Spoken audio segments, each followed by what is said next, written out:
if you truly do want to be the best at what you do, you have to get into the uncomfortable positions to learn, to gain ground, to understand what you're truly capable of, how far you can push yourself. And I think that's, it's a skill set that you have to develop over time. You have to have the people in your network around you to help you force you into those positions. And then you have to be able to look at it objectively and understand, okay, where am I winning? Where am I losing? And be able to assess those situations as well. And if you can do all those things, it's amazing how much ground you can gain, year in and year out.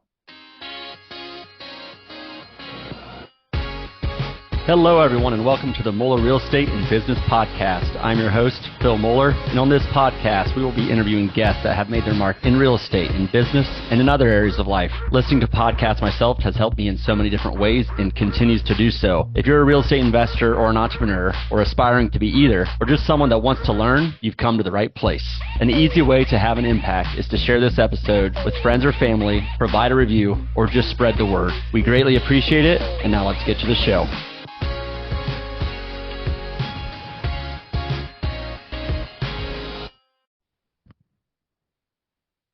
Hello, everyone, and welcome to this week's episode of the Moeller Real Estate and Business Podcast.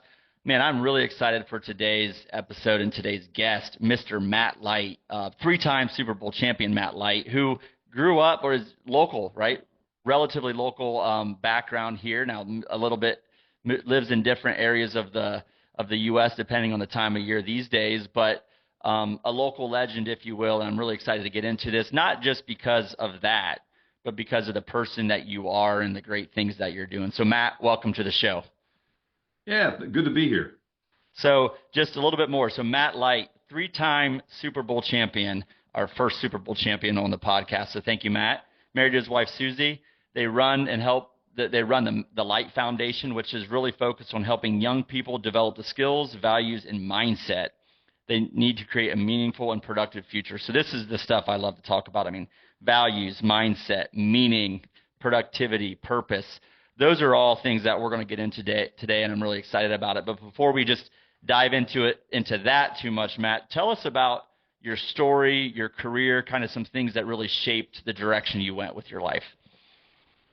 Yeah, I mean, I think it was maybe the non-traditional route when it comes to my career. And the reason I say that is I grew up like a lot of people probably that you've had on this podcast, people that you run into every day. I'm a Darke County kid, grew up just outside of Greenville, around the edge of Greenville, actually. I had 1 foot in the city limits, 1 foot outside. And, I come from a family background that includes hunting, the outdoors, hunting, camping, the outdoors, and hunting. So, I feel very blessed to, have had, so many people in my family help shape, me as a young person, a young man, and then all the way to the person I am today. So many of my influences were shaped, obviously, growing up in Darke County and in a very tight-knit family. But all those core values are the things that still govern my life today. So, we did everything that the Darke County outdoorsmen do, right? I mean, yeah. We grew up chasing squirrels and rabbits and deer and hanging out in camp. And, I would say that, my father is a very dynamic, person. My mom is one of the most caring, thoughtful people on the planet. My mom taught music for 35 years in the local school system.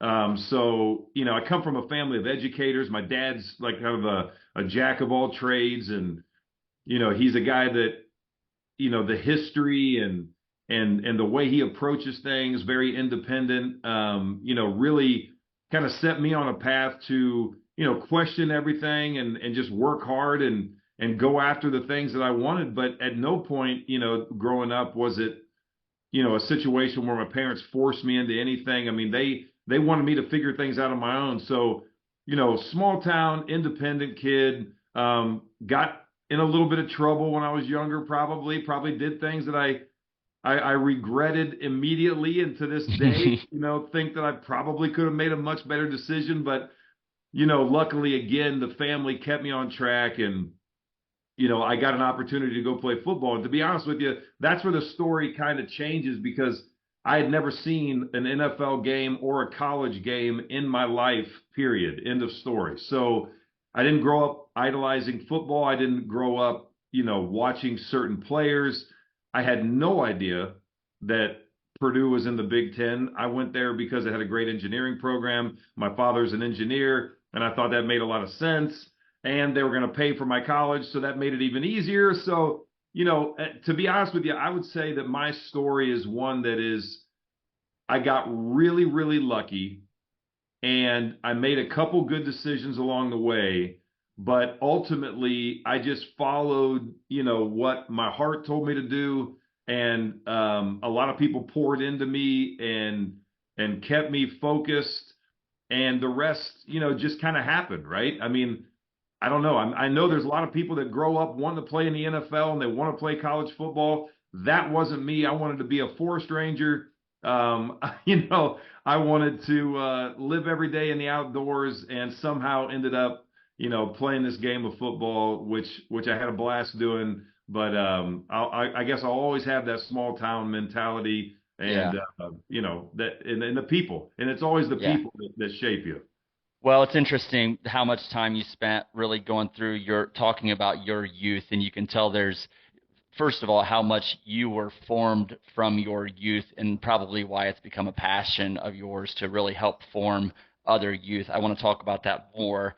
The other thing that clearly comes out in that whole conversation you're talking about is just your humility. I mean, a lot of, luck, people pouring into you. And while there's some truth to that, one of your core values is hard work, and I'm sure you had that too. But so I want to ask about the NFL and what made you so successful in the NFL, and how much did that formation in your youth create that success? Was that tied to that, or was it something different? Yeah, I mean, I think I learned a lot at the college level, right? I went to Purdue, and for some reason I thought I was going to be a good tight end, even though I'd done nothing athletic in my entire, football career, other than I did convince our quarterback in high school, Mr. John McGreevy, to throw me the ball when I took over the tight end position and forced our tight end to play tackle. I was always a lineman, right? And anyway, I went to Purdue, and there was a lot of adversity. The head coach that recruited me got fired, the first year when I got there. And so, I think there's defining moments in your life where you start to see that, what you thought was tough competition, you weren't even halfway up the ladder, right? Or what you thought you were capable of, you could far exceed that, especially if you, were observant and you watched the people around you and you saw the things that they did. And by the time I got in the league, I think, a lot of the lessons that I learned from guys like Danny Hope, my college, offensive line coach, and other things that had helped shape me to that point, I still hadn't come close to, really maximizing even my own potential, right? So I think to answer the question, like what made me successful, yeah, a lot of it, happened early in my life, right? Like, work ethic and being accountable and holding myself accountable and pushing through the pain. And, you got to learn how to play hurt in life. You can't always, make the excuse or not do something because of. And I think really, though, when I got to New England, there was also this sense of, man, this is completely different. This is another level, yet another rung higher on the ladder. And it was very apparent. And I think, honestly, what really propelled me is I don't like to lose, right? And I know, that's cliche, or that's something that everybody can relate to, but there's a big part of me that just wanted to prove that I deserved to be there. And I don't know that I ever, I had 11 years, and I played them all in New England, and I was very fortunate to have that type of career. But I'm not sure there was ever a year that I felt like I had earned the right to be there. I mean, I guess I earned the right to show up every day, but there was a part of me that said, man, you got to prove it every second of every day. And that's probably what kept me going as long as I did. Yeah. Wow. Well, first of all, I think you proved you belong there, Matt. So again, the humility comes out, but I want to talk about this. You said Purdue, New England, like what you thought you were capable of, and realizing like maybe you're only doing half of that or whatever that means. And I think that's so important. You know, you talk about one of your core values, hard work. We believe through hard work and achievement, self-confidence is built. This is one of the best defenses of a child can have against negative influences. And I think for children, you know, I think about my kids, and one of the most important things that we can do is build confidence and grit and toughness in them, so that because life's going to be hard, they're going to face adversity. So grit, toughness, mindset, courage, confidence, all those things are so important. And I think they're important for our kids, and they're important for us clearly as adults, which is why you're so passionate about teaching this at a young age. So talk about like the challenging situations, like should we be putting ourselves in harder situations, or how do we build this self-confidence, and how do we find out if we're only at half of our potential? Like we don't even know where we're at. So how do we go find that out? Yeah, I mean, you know, you really do have to go seek the uncomfortable places in life, you know, and it sounds counterintuitive, right? The world tells you that you deserve to, you know, have things easy, right? That drive-through fast food service is great, you know, and it allows you to do all these other things. But the reality is, you know, when you sit back and you judge, you know, how your day goes, right? If you don't look at the struggles and embrace them, you know, then you're running away from them in most cases, right? And I like to talk to young kids about, you know, look, get yourself into those uncomfortable places, right? Make sure that you earn everything you get, because if the hardest thing you face comes in practice, then the games are a lot easier than you could possibly ever imagine, right? So, you know, if you played sports, you can relate to this concept where, you know, especially in a game of football, right? You practice for 6 days and you play 1 day a week. Right. And if you look at that mentality, it's no different than what you would do, say, at your job, you know, in your own business profession, right? You gear up for these bigger moments, and you put the work in, and you earn the right to have a seat at the table and have the conversation with the client, or you earn the right to manufacture a widget better than the guys next to you so that you can get the marketplace or the share of the market that you want. But in that preparation, and especially in the game of football, if I'm practicing a third and short situation and the guy across from me is just brother-in-law on it, you know, we call it brother-in-law in the practice, right? Taking it easy, making it easy for me so we don't have to really work that hard.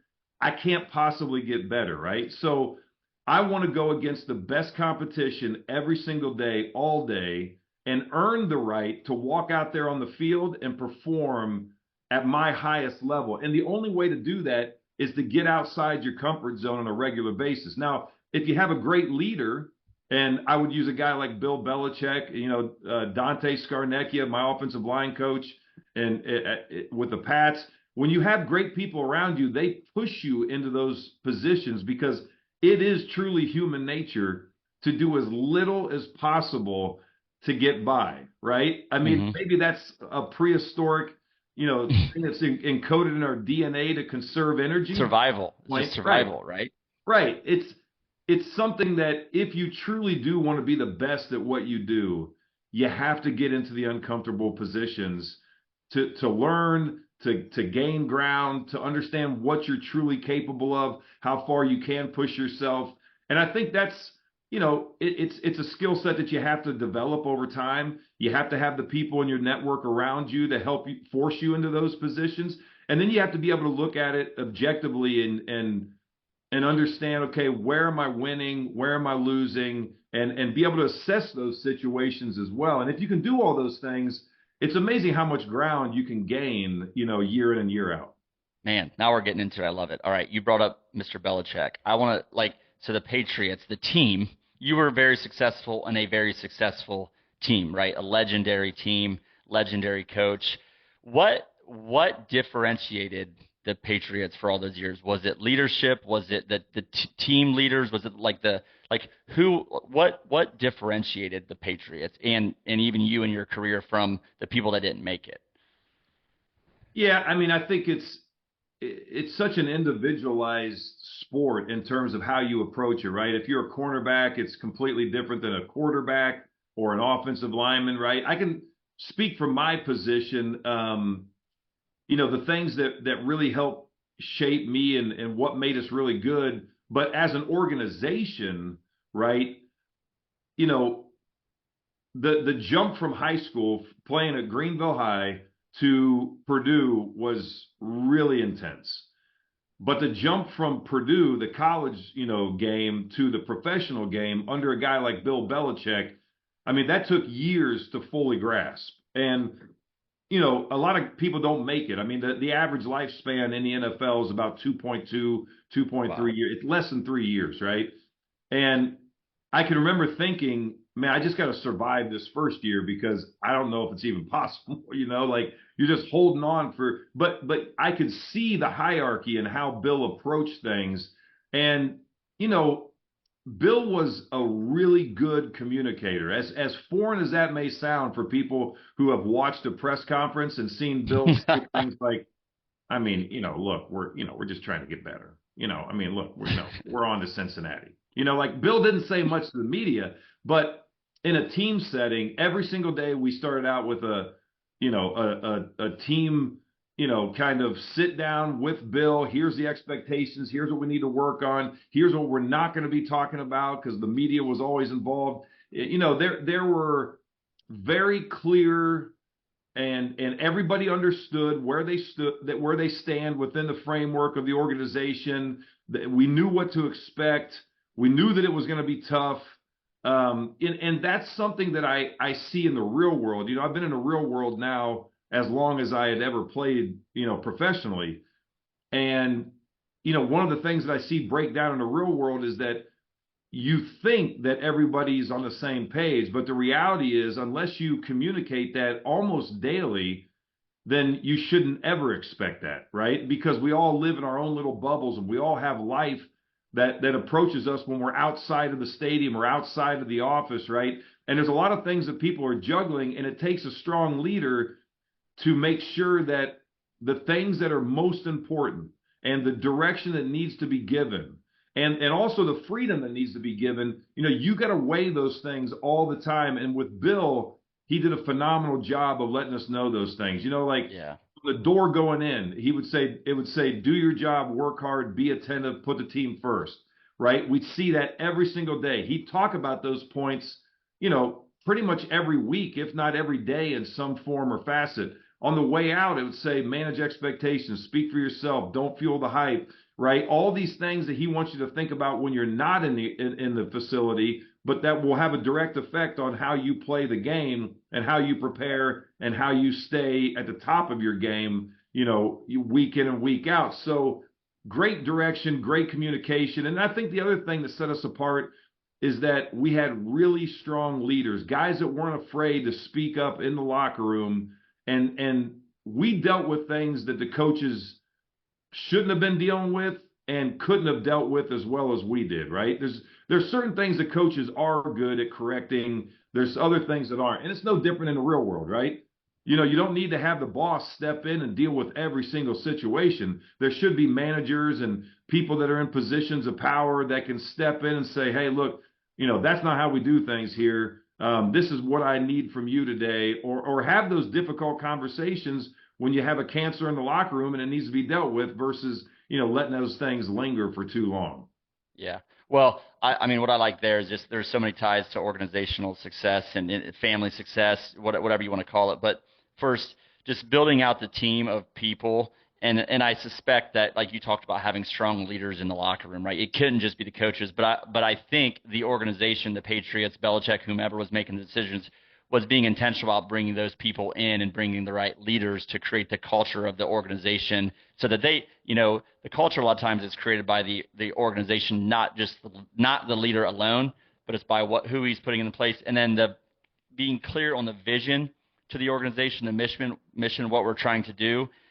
And the last thing is being really clear on what your role is and what your role's not. Just all those things, I think there's such a good tie to football and to organizational success. But it starts with the leader. I'm not saying it doesn't start with the leader.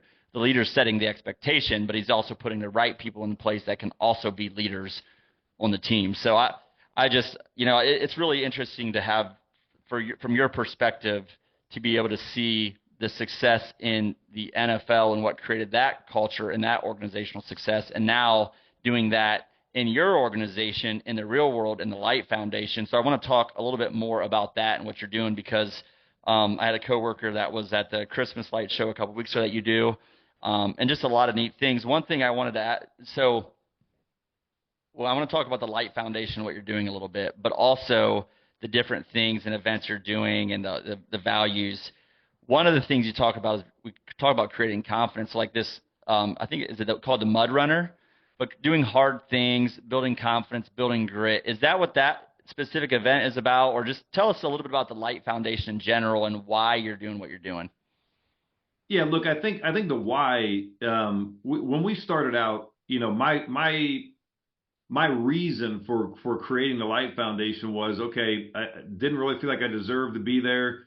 We won a Super Bowl in my rookie year, which was the most improbable thing that the Patriots, no one picked the Patriots to have, that kind of success. And, it was also a very dynamic year. It was my rookie year. It was 9/11. I found out that I was battling, Crohn's disease and, not the Crimea River, but, all these, pretty wild things came into my life.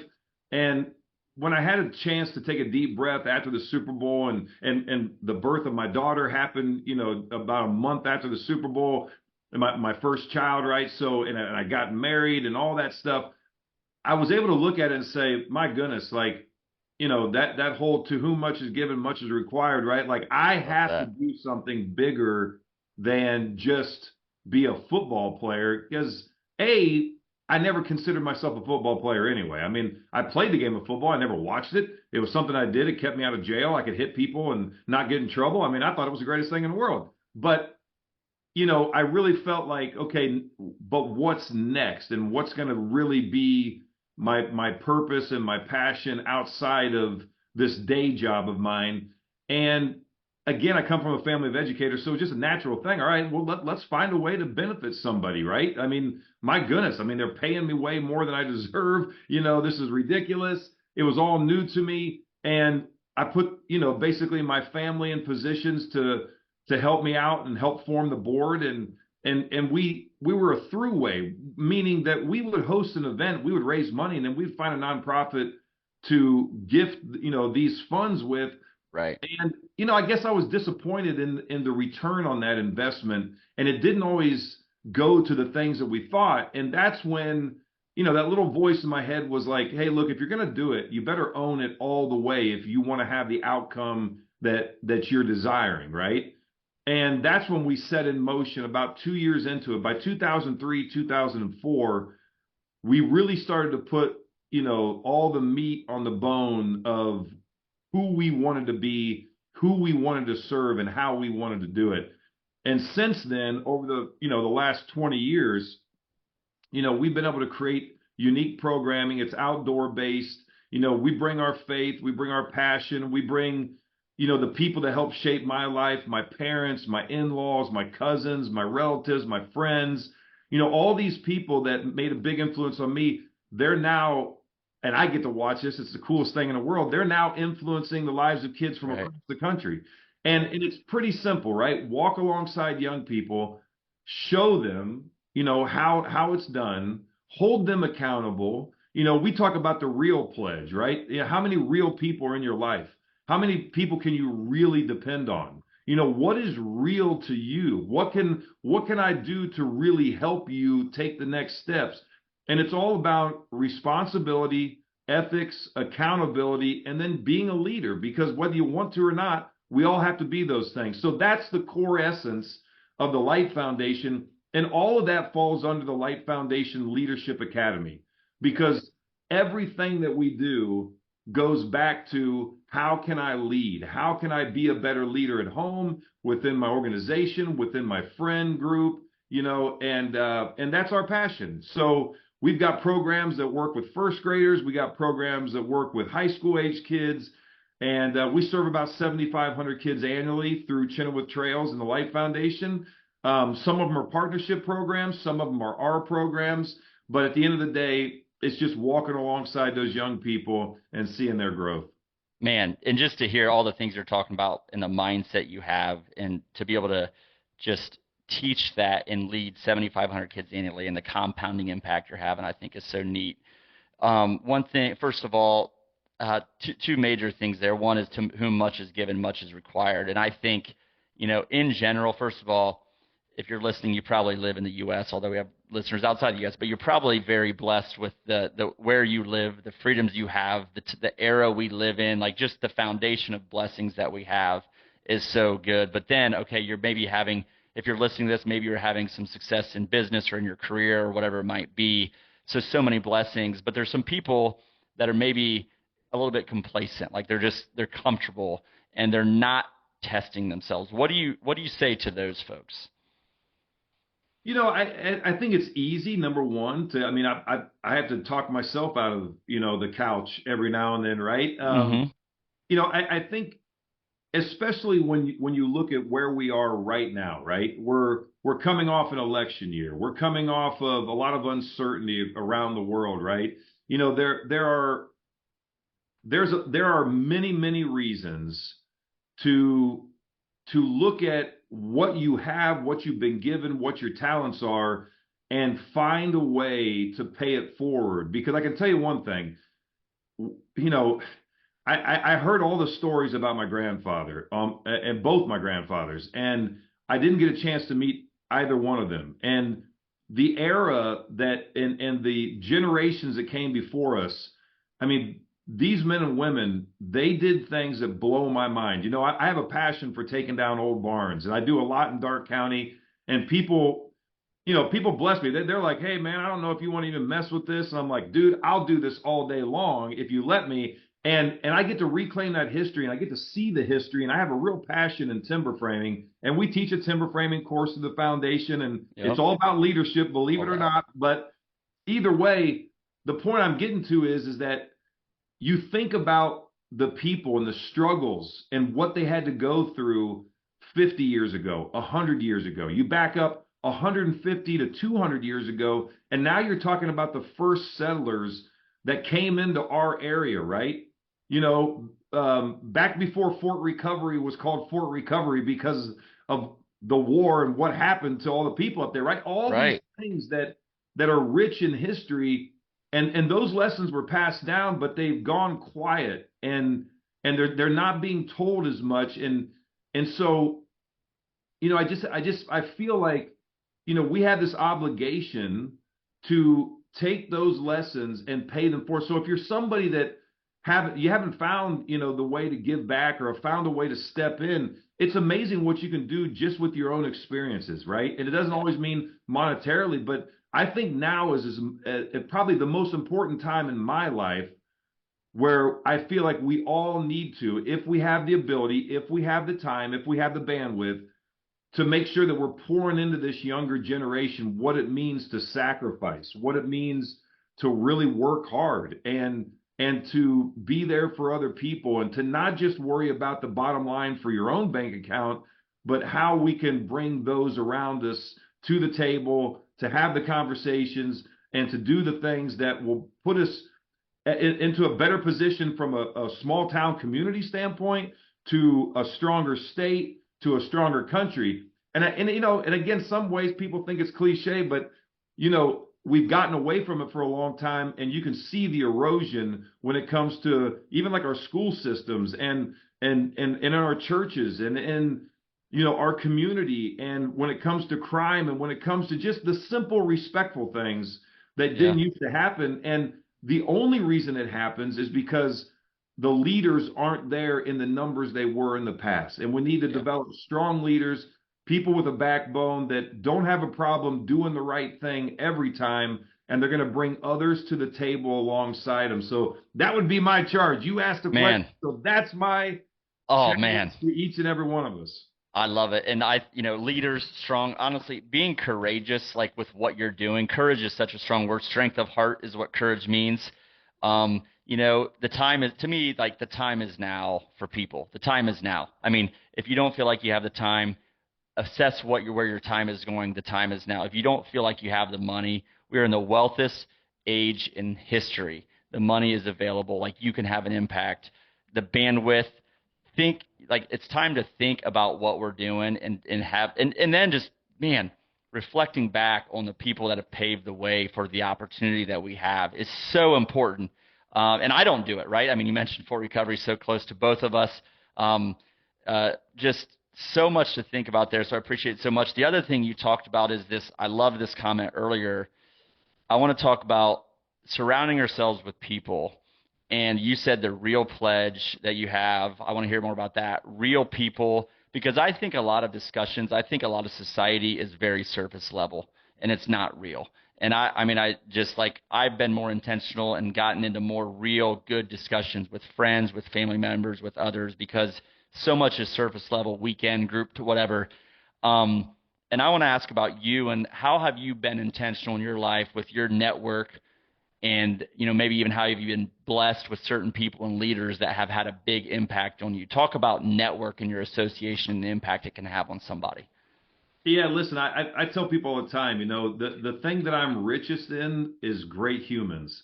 I've been blessed, you know, ever since I was a little kid. I've always gravitated to people that are older than me in some ways, that have more knowledge.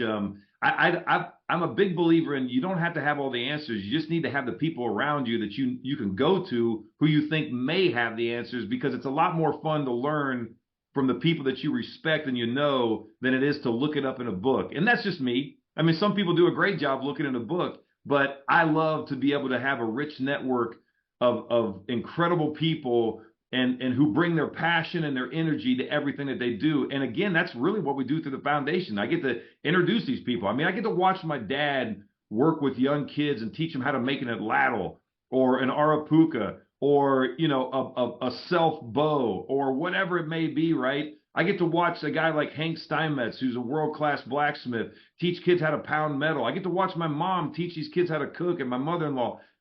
Those, you know, when you're around those kind of people, not only does it drive you, but it makes you a better person, because you get to see and you get to hear from their, you know, mistakes and their creativity. And, you know, I think a lot of times, you know, people in today's world, right, it is surface. It's, you know, it's what does my profile say, right?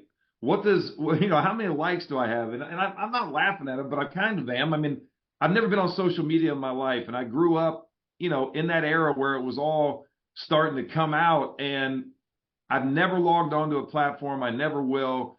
And I know there's great things that can come out of it, but to me, when you can look someone in the eye, when you can, you know, be close enough to them to feel their passion, not just see it, it's a whole nother level of incredible. And I would say the other thing is, you know, we do events to raise money for the Light Foundation, and it's important that we do those things. We aren't funded by the state or the federal government. We have to go out and we have to earn it, and we don't hire an outside group to do it. And the reason that this is important is because everyone on my team has to wear every hat. They got to go from programming and working directly with the kids, to cleaning a bathroom, to running an event, to setting up cones in a parking lot. It doesn't matter what it is. Right. Everybody has to wear every hat. And that's really important, because they know that every dollar that comes in is really important, and they're not going to just spend money on something. It has to be purposeful, right? And when people come to our events, you know, the number one compliment that I get, they'll come up to me, and it happens every year in every event. They say, your team is unbelievable. The way they treated us, the way they greeted us, how professional they are. And that's really important for two reasons. One, it just speaks to the level of people that we have on our team. But two, you know, when you run a nonprofit, you have your hand out all the time. Mm-hmm. And so it's important to me that these people know how much we appreciate it. And our team is so good at that. So when you talk about people, when you talk about the network, when you talk about who you surround yourself with, you know, you have to make a conscious effort to do that all the time, because it takes one bad individual to cast a shadow over the entire organization. And as tough as it can be to hire the great, you know, the best people all the time, the reality is that's it, right? One person who's not on the same page can bring an entire organization down. And that's why you have to just be so, you know, thoughtful on who you bring in and how you do business. And again, it goes back to what we talked earlier, the leaders, you have to maintain that all the time too, because even when you establish the culture, it's hard. It may be even harder to maintain it, And right? you got to communicate too, like you talked about. No doubt. And I can remember the military asked me to come in and talk to some of our special operators on what it's like to win back-to-back championships. We did that in 03 and 04, because you think about what the guys in our special operations community do, right? Like every single time they go out to perform a mission, they have to be perfect. If they're not, they don't come home. And when I thought about that, it was like, oh, that's interesting, right? But it is very true to maintain a level, and I'll end with this on this thought. One of the great things that I heard Belichick say one time, and it was on a sit down that he did with Nick Saban. Here you have the greatest college football coach at the time, the greatest NFL coach. They're good friends. They're having an interviewer ask them some questions and tee some things up. But the question was, hey, what is it like to have everybody gunning for you, right? Everybody wants to, you're the biggest game on their schedule every single year. And I remember Nick Saban started out, and Nick Saban said, well, it's like being at the top of the mountain. And here we are standing at the top of the mountain. Yeah, and he said something like this, I'm paraphrasing, but we got a good perspective. We can see them all trying to charge the mountain, but they all want to topple us. They're all coming from all sides, and they're going to be their biggest game. And, we're trying to, stay on the high ground, basically, right? And he's talking about all these things about being at the top of the mountain. And when he ended, Bill Belichick, kind of looked into the camera and he goes, and when I'm on top of the mountain, only thing I'm thinking about is how can I climb higher? And I thought, now see, that's the difference between being great and being the best, right? These guys are at the top of the mountain, and they're not worried about the view. They're not worried about, all the competition necessarily. They just want to know, how can I climb higher? And I think that says a lot. Yeah. Well, and I think just the people, just go back to the network and the people you've learned from. And I think, you talked about wealth, like the richest in being around great humans, having a rich network. And if you go to people that have a rich network, if they don't know the answer, like you talked about, the reason they have the answers a lot of time is because they themselves have a network. So you're only two people away. I love the whole discussion about looking someone in the eye. I think, I'm just being outdoors and engaged and present is so important for our youth. And then they're not on their phones, they're not on social media, which is a whole different discussion. And then just the intention of your team, building your team, the leadership of your team, the vision of what you're doing, the impact that you're doing, I think is so neat. And you're doing a lot of just, you're climbing. You're to whom much is given, much is required. So you're saying you're at a great spot, but you're looking to climb still. And my question for you is, either now or in the past, we talked about courage a little bit. Like, what has been some of the hardest things that you've had to do and say, hey, this is going to take courage for me to step out and go be the leader I need to be and be an example to others for them to have courage? What's been a hard thing that you've had to do, whether it's in the NFL, in the light organization? What has been a tough, hard, challenging, courageous thing for you to do? Yeah, I think honestly, I love challenges, and I like to challenge myself. And a lot of times I look at the tough situations, and it gets me to focus more. It gets me, to dig a little deeper. And I don't know, sometimes I like putting myself in tough situations, as weird as that may sound. But I would say just the first thing that comes to mind is time management. It's really tough. I've got a lot of interests. I've got a lot of hobbies. As my wife would say, I don't need any more hobbies. I don't need any more interests.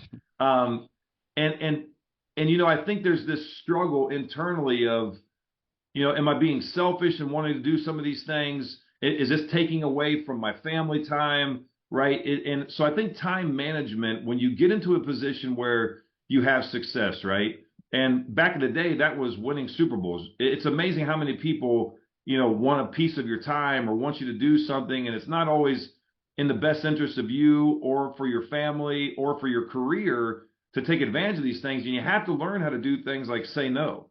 You have to learn how to prioritize, what it is you truly want to do, and then be realistic as to, do I have the time to do it, and can I commit to these things? And I think it's easy to say yes in a lot of ways, but it's probably it's a lot tougher to tell someone, I just can't do that at this time, because you want to be a part of things, or you want to be helpful, or you want to eventually get to where you're going, but it's just not the right time. And I struggle with that. Struggle with prioritizing things. There's a part of me that is very comfortable, even though as a guy, and I think probably almost everybody can relate to this, I don't want to be told what to do. I don't like to be forced into blah blah blah. But the reality is, I actually kind of like being told what to do. I actually like it when there's a drill sergeant or a coach or somebody else saying, all right, now it's on to this, and now it's on to that. Yep. There's a freedom in that in a lot of ways. So, there's a good mix. You got to lead when you're called to lead. You got to follow, when you need to follow. And in most of the time, right, you just got to stay on task, right? And that's the part that I think I struggle with the most, is staying on task and being really present when you need to be present. Because I think the other thing in life is that, again, we've got all these ridiculous distractions like this thing and all these other things, and it's easy to have those squirrel moments that take you away. So, when you're with someone, be present, make sure that they know that they are important, what they say is important, and that you follow up on what you say you're going to follow up on. And those are all challenges. Man, I can tell like how engaged and present you are in this whole conversation. I could just feel it. So I appreciate it. The whole courage discussion and time management and saying no. I mean, if you say yes to someone, you're saying no to something else. So I think, as we have success, we're being asked to do more and more, right? You, by the way, thank you so much for being so gracious to come on the show. I appreciate it, because you have a lot that you can say yes to and no to. But I think having clarity of our purpose and our mission, not just professional, not just for others, but for our family, for our spouses, and getting clear on that, I think helps give clarity to what to say yes to and what to say no to as well. So I think that's just such good wisdom from you. I appreciate. Man, this has been awesome. This is fun. Can we go for 2 more hours here? We won't do that. I won't do that to you, because we just talked about time, but I'd love to.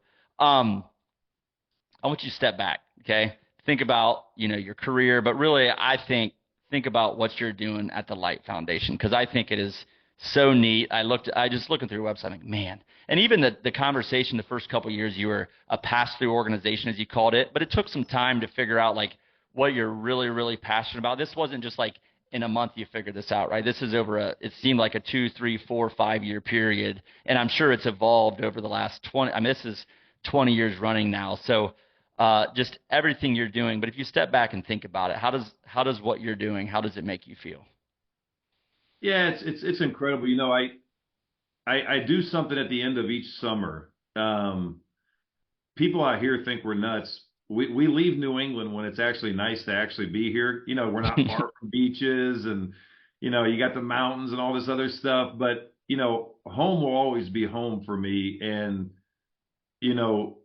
being able to take my kids back and work the camps every single summer since Chenoweth Trails became a reality has been an absolute blessing. And at the end of each summer, I get to walk the entire property by myself. And it's just something that I've done, for the last 20 some odd years. And it's like the only time that I'm not working on something or working towards something, because the only thing I'm doing is taking the last walk before we head back and, kind of resume our Northeastern lifestyle, right? And each year that I've done that, I'm just blown away. I mean, I think back to the guys like Glenn Ramert, who started working on an amphitheater 25, 26 years ago, laying stone with his own hands, carving into the side of a hill, to create this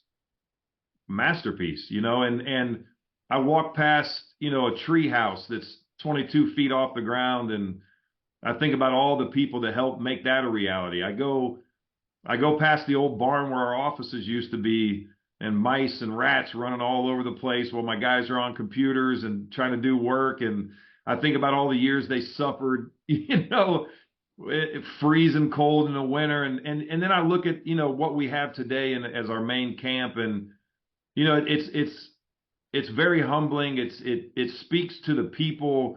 It speaks to the passion that they brought. And, one person can be the person that has the vision, so to speak, but the vision means nothing if you don't have an army that are willing to sacrifice to pull that off. And that's what I think about. And so I also think about, when I walked this past summer, I'm looking around and, I guess the one thing for me is I'm kind of like Bill. I'm always trying to figure out how we can climb even higher. And, we've got some big goals in mind, and we have things that we want to do and places we want to go, and we want to build on the success that we've had so far. And so we're going to be building a brand new lodge. That's going to take things to a whole nother level. That's going to take a lot of work. And you talk about, what things that you got to gear up for, and you got to push yourself outside your comfort zone. That's a big one. And we want to build a trade school. We think trade schools are really important today. And we think the lessons that it teaches kids is directly in line with who we are as a nonprofit. But that's a big goal. That's a lot of work. But I think the blessing in all of that is that we have the perspective over the last 23, 24 years to look back and say, well, we've gotten it here. Why can't we go there, right? And that's what success does for you. It gives you something to build off of, right? The foundation of the foundation. So, yeah, man, it's awesome to look back. It's awesome to reflect. But, what's in the rear view is going to propel us to where we really want to be, a couple miles down the road with some pretty lofty goals. But it'll be the same thing that got us here will get us there. It'll be great people making sacrifices, joining forces, helping us fulfill the vision. And one thing that we always do at the Life Foundation, we have a whole lot of fun getting there. So I love it. Wow. This has been unbelievable, Matt. Like, this has been so incredible, and it's just a small reflection of what you've been doing and the impact you've been having for a long, long time. Not just on the 7,500 kids a year, on the team, on your family, on the team that you lead, and just seeing your leadership and leading by example. That's why they're so good at what they do, is because you're doing it. You're leading by example. They see that you could just be living easy and, on the couch, or just you're not just taking the time for your family and for yourself, but you're not just doing, you're really pouring into this organization, what you're doing. So I think it's so awesome. I really want to ask our listeners just if you can give $1 or $10 or $100 or whatever to the Light Foundation. I know there's volunteer opportunities since it's close by. There's all kinds of ways to support it. So tell us more about how they can do that and how they can find out more about you and what you're doing. Sure. Yeah. The easiest way is to go to our website, which is mattlight72.com. And I have to put a disclaimer in there. I don't like putting my first name on that. It is definitely not about me. It is the Light Foundation, but that website was the only one, because apparently Light Foundation is something that women put on their face. So for all the women, I know you know what I'm talking about. It's some makeup thing, but no. Mattlight72.com is our website. And it's a great way if you have, an interest to learn more about the programming, or if you have a youngster in your own home, or you have a nephew or a grandson or granddaughter, and you want to get them involved, we would love to have them. And so you can learn a lot about the programming. There's ways to give there as well. And I love the point too. Volunteers are really the lifeline of what we do. If you want to get involved with an event, with a program, if you have a skill set, right? Or if you're part of a company, we do a lot of career educational tours with the kids. We love to get the kids out in the community. We've been up in your area to show kids what a big dairy operation looks like, or, what a manufacturing plant looks like, so there's a lot of ways to get involved, to take part in what we do as a nonprofit, and just appreciate, all the support that we've had over the years. I mean, this has been absolutely unbelievable. Please check them out. I think our area is very blessed because of the work, because of a lot of the values that organizations like you are instilling, that we're instilling in our homes, hopefully faith, family, hard work, accountability, all that stuff. there's a lot of successful people out there. And I really encourage and challenge people to check out the Light Foundation and do a little bit to help support the cause. I think this is so great, Matt. And I just want to thank you so much again for the time you spent with us to have an impact on our listeners, on their families. It's not 7,500 kids. There's a bigger impact you're having in a compounding effect and ripple effect. So thank you so much. And just thanks for coming on, because I know you're busy. For the Mueller Real Estate and Business Podcast, signing off.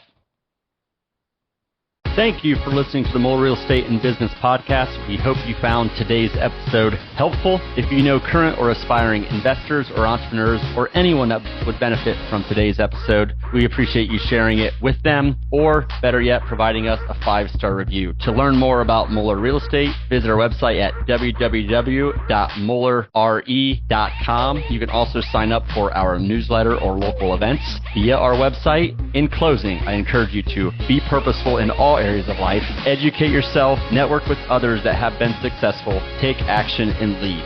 Thank you.